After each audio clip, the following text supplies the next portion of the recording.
ہم قائل نہیں ہیں وہ والی شہادت بیان کرنے کے جس میں کہتے ہیں ہائے حسین تو سکینہ تو زینب. ہمارے بزرگوں نے ہمیں یہ سبق ہمارے بزرگوں نے ہمیں بتایا کہ امام حسین کی شہادت اس طرح بیان کرو کہ نوجوانوں میں جذبہ جہاد پیدا ہو, عورتیں صبر کا پہاڑ بن جائیں. اس طرح شہادت ہم وہ والی. لیکن ایک بات ضرور ذہن میں رکھیں, یہ جو لوگ کہتے ہیں نا بڑے مظلوم تھے پانی نہیں آ سکا, میرے سے حوالہ دیکھے جس نے دیکھنا ہے, میرے سے حوالہ دیکھے. میرے سے حضرت امام حسین میدان کربلا میں تھے تو تھوڑی سی جگہ کھود کے نا امام حسین نے تو خندق کھودی. خندق کھودنا عرب کا رواج تھا, مدینے میں بھی خندق کھودی گئی, اس کا نام ہی جنگ خندق.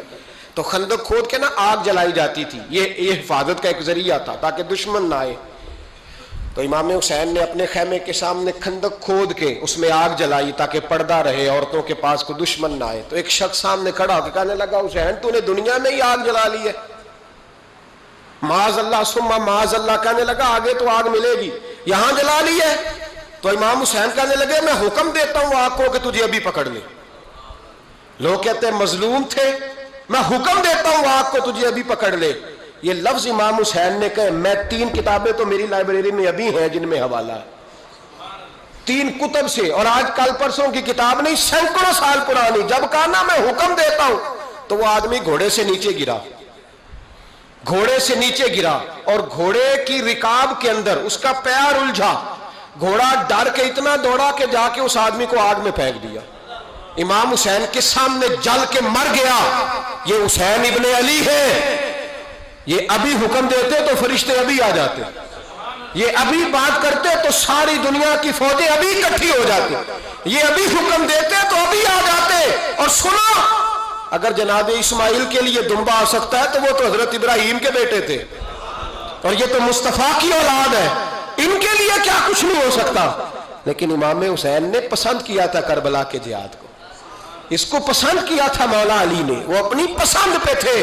کوئی آدمی اس طرح نہ بیان کرے کہ بڑے مظلوم تھے تو بڑی مشکل میں تھے تو بڑا روتے تھے بڑے, اور کوئی شخص ایسی بات. یہاں تو تماشا لگ گیا ہے, تماشا لگ گیا ہے. ایک وہ ہے جو آج کل کہہ رہے ہیں بس جی وہ تو 2 شہزادوں کی جنگ تھی, انہیں بھی شرم نہیں آتی, اور ایک ممبروں پہ چڑھے ہوئے ہیں, چہرے پہ داڑھی کوئی نہیں, سر پہ ٹوپی کوئی نہیں, بازاری سا انداز ہے, کبھی دوڑ کے ادھر جاتے ہیں, کبھی بھاگتے ہیں, کبھی کہتے ہیں اونچا بولنا, پیروں پہ کھڑا ہونا. یہ لوگ بیان کریں گے امام حسین کی بات, یہ لوگ بیان کریں. بیبیوں کے مصائب پڑھ رہا ہوں, وہ اور بیبیاں ہوتی ہیں جو ہائے ہائے کرتی ہیں, واہ بیلا کرتی ہیں. یہ میرے نبی کا خاندان ہے, یہ میرے نبی کا خاندان ہے, نبی کا خاندان.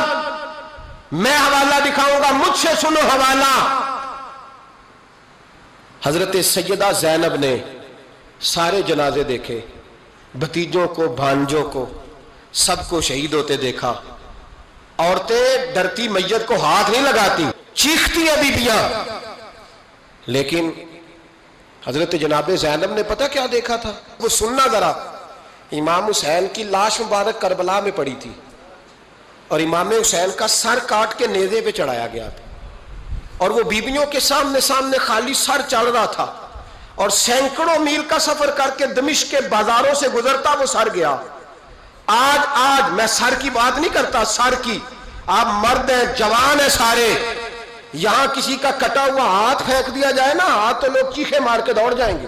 بلکہ ہاتھ تو دور رہا, کسی کی انگلی کاٹ کے یہاں پھینکی جائے تو لوگ چیخے مار کے مرد دوڑ جائیں گے.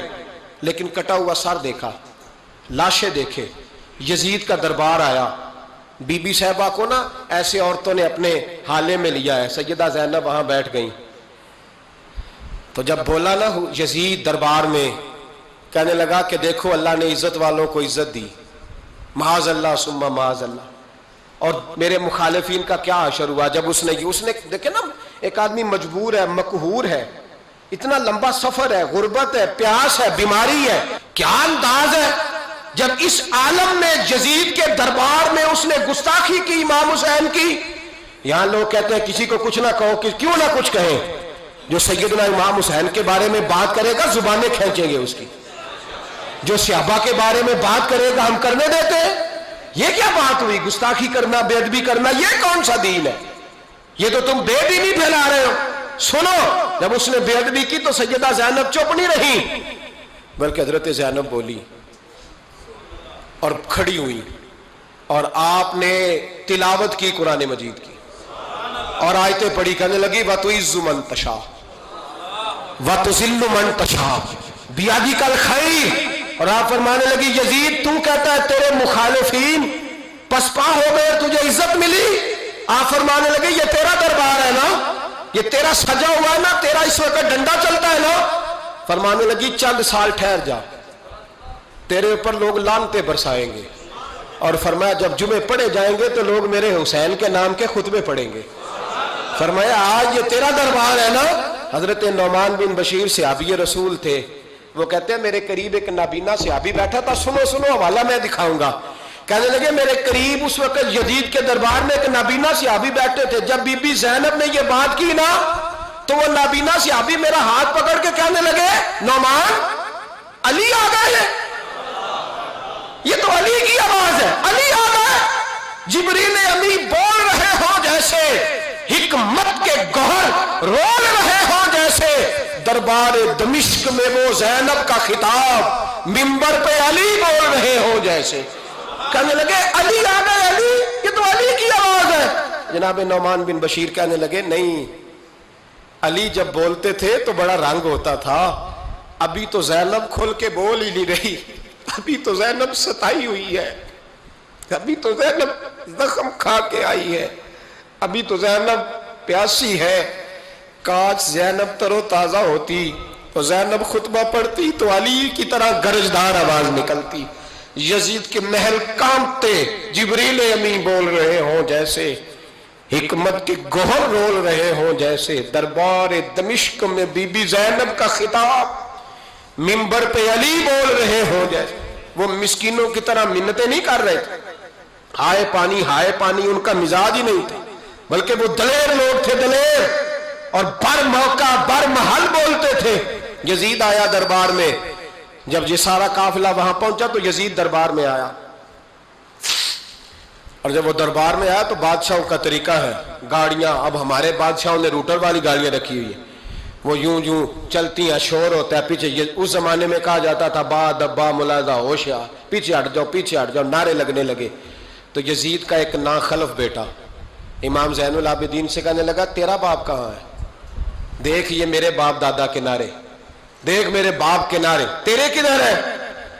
ابھی یہ بات شروع اس نے کی تھی کہ دمشق کی جامع مسجد میں زور کی اذان ہو گئی، اور جب مؤذن نے کہا نا اشہد ان محمد رسول اللہ، تو امام زین العابدین اس کا ہاتھ پکڑ کے کہنے لگے یہ میرے نانا کے نعرے لگ رہے ہیں، اگر تیرا ہے تو بتا، یہ میرے نانا کے نعرے ہیں۔ اور فرمایا تیرے باپ کے 2-2.5 سال لگیں گے، میرے نانے کے قیامت کے بعد بھی لگیں گے، میرے نانے کے نعرے قیامت کے یہ لگتے رہیں گے، لگ رہے ہیں اور لگتے تھے اور لگتے رہیں گے۔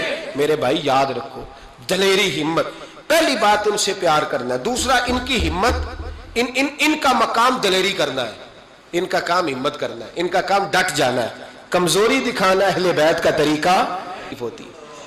حضرت عباس کے بازوؤں میں درد ہوتی، جناب زینب پھر پریشان ہوتی ہیں کہ ہم تو اس بے حیائی کے خلاف لڑے اور امت ابھی یہ گند کر رہی ہے۔ جو چوکوں میں کھڑا ہوتا ہے نا عورتوں کو تاڑتا ہے، وہ یزید کے طریقے پہ عمل کرتا ہے۔ یہ دلائل ہے، آپ سوچ لیں، اندازہ کر لیں کہ ہم نے کس جماعت میں کھڑے ہونا ہے، اس لیے گند سارا نکالیں۔ امام حسین کا ایک پیغام آج اپنانا بڑا ضروری ہے۔ امام حسین نے سر سجدے میں کٹایا اور قرآن کی تلاوت نیزے کی نوک پہ بھی جاری رہی ہے، اس لیے آج کم از کم 10 نفل امام حسین کی سنت سمجھ کے ضرور پڑھیں گے انشاءاللہ۔ جنہوں نے روزہ رکھا ہے بڑا اچھا کیا ہے، چلو جو نہیں رکھ سکے پھر بھی نفلی ہے، کوئی فرض نہیں، کم از کم 3 دفعہ سورت یاسین کی تلاوت آج ضروری ہے امام حسین کے لیے، کریں گے انشاءاللہ تعالی۔ اگر وہ نیزے کی نوک پہ پڑھ سکتے ہیں تو آپ ان کی خاطر بھی تو پڑھ ہی سکتے ہیں نا۔ تو بہت ضروری کام آج نفل پڑھنا ہے، اور بہت ضروری کام آج قرآن پاک کی تلاوت کرنا، کریں گے انشاءاللہ تعالی۔